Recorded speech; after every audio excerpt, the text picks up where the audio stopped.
So, good afternoon everyone. I will answer the assignment chapter 8, selling. So, number 1, what is selling and what is the importance of selling? Selling is the process of convincing or persuading someone to buy a product or service. It involves various activities such as prospecting, approaching potential customers, understanding their needs and desires, presenting the product or service as a solution to their problems, handling objections, negotiating, and ultimately for the sale. Importance of selling. Revenue generation is primary source of revenue for business. Business growth helps businesses expand and grow. Uh, Customers satisfaction involves understanding customer needs and providing solutions that meet their requirements. Next, competitive advantage can give businesses a competitive edge in the market, and building trust and relationships involves building trust and relationships with customers. Next, number 2, how do you formulate your selling price? So, formulate the selling price. Cost analysis. Start by calculating all the costs associated with producing and providing the product or service. This includes direct costs and indirect costs. Competitive analysis. Research your competitors' pricing to gain insights into the market and understand pricing trends. Value precision. Consider the unique value your product or service offers to customers. If it provides added benefits or solves a specific problem, you can justify a higher selling price. Next, pricing strategy. Choose a pricing strategy that aligns with your business goals and market positioning. And next, what are the necessary things that needs to be considered in settle up the selling price? So, cost. Determine all the costs associated with producing and providing the product or service. Value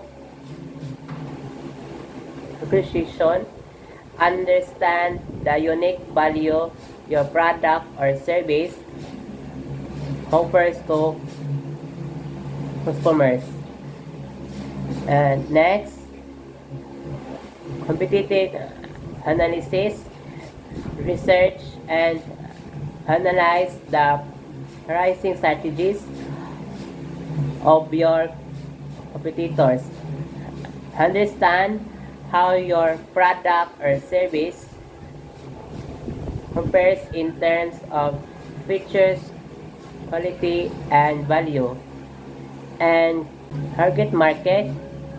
Consider the characteristics and preferences of your target market, understand their purchasing power, price sensitivity, and willingness to pay. Next, number 3, what is markup? Markup is the amount added to the cost price of a product or service to determine its selling price. Markup is a way for businesses to incorporate their desired profit margin into the selling price. And what is markdown? Markdown is the reduction in the selling price of a product or service from its original or previous selling price. It is typically expressed as a percentage or a specific dollar amount. When to mark down? When to mark down?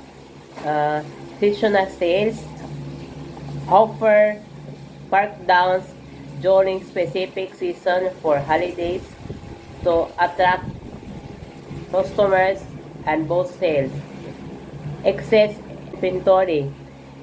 If a business has excess inventory that is not selling as expected, it may choose to mark down the price to sell the products quickly and avoid carrying excess stock. So next, clearance sales. When a product is discontinued, damaged, or nearing its expiration date, businesses may initiate clearance sales by implementing significant markdowns and promotion and marketing events used as a part of a promotional campaigns or marketing events to generate customers' interest and increase sales. So, next, number 4, give sample solutions with formula and solutions of markup based on cost. So, the problem, a product with a cost price of 2,840 pesos and 80 centavos. You want to apply a 30% markup to determine the selling price. What will be the selling price? So, the formula of selling price is equals cost price plus open markup percentage times cost price, close parentheses. So, the solution is cost price equals 2,840 pesos and 80 centavos. Markup percentage is 30%. So, 2,840 pesos and 80 centavos plus 0.30 times 2,840 pesos and 80 centavos. So, and then 2,840 pesos and 80 centavos plus 852.5. So, the answer is 3,692 pesos and 23 centavos. So, the selling price with a 30% markup on the cost price of 2,840 pesos and 80 centavos is 3,692 pesos and 23 centavos. So, next is markup based on selling price. So, to achieve an 40% markup on the selling price of a product, The selling price is 4,544 pesos and 28 centavos. What will be the cost price?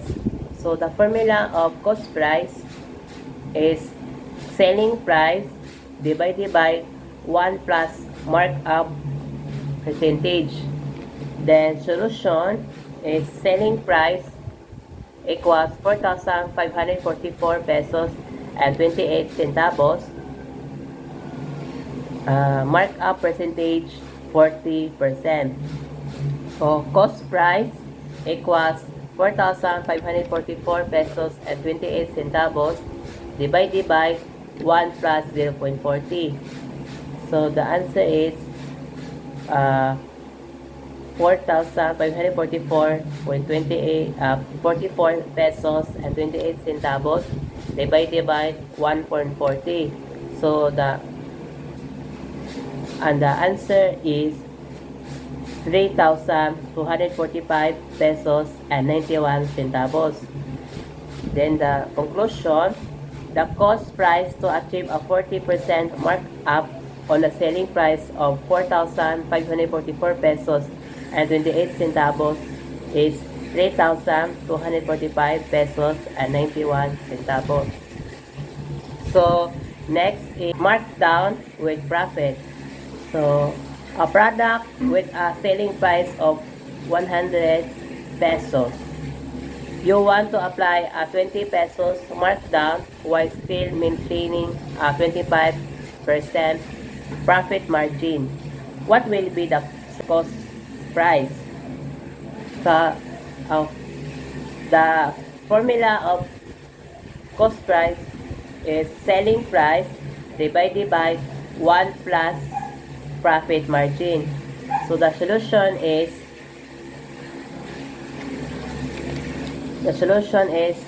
selling price, a new selling price equals selling price minus markdown percentage times selling price.